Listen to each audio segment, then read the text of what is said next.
once again mean that are here illegally. I just want to make sure I understand. Is he still the most anti-immigrant candidate? I think of the four of us, yes. Go ahead, Governor. That's simply inexcusable. That's inexcusable. And actually, Senator Marco Rubio came to my defense and said that ad was inexcusable and inflammatory and inappropriate. Mr. Speaker, I'm not anti-immigrant. My father was born in Mexico. My wife's father was born in Wales. They came to this country. The idea that I'm anti-immigrant is repulsive.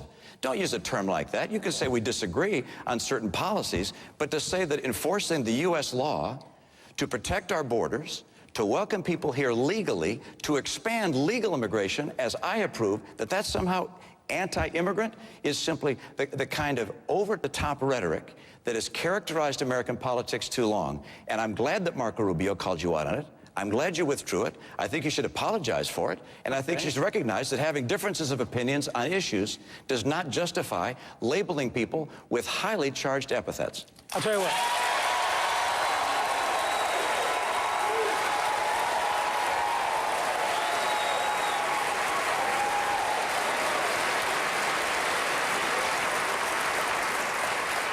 I'll give you an opportunity to self-describe.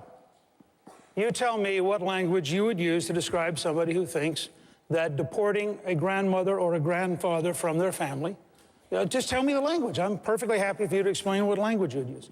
Mr. Speaker, I think I described following the law as it exists in this country, which is to say, I'm not going around and rounding people up and deporting them. What I said was people who come here legally get a work permit.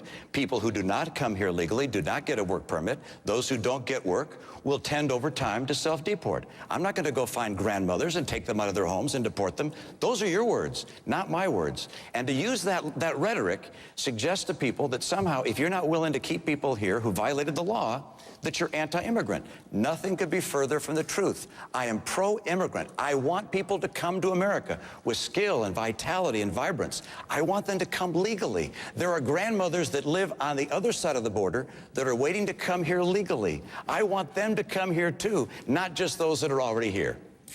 Well, okay.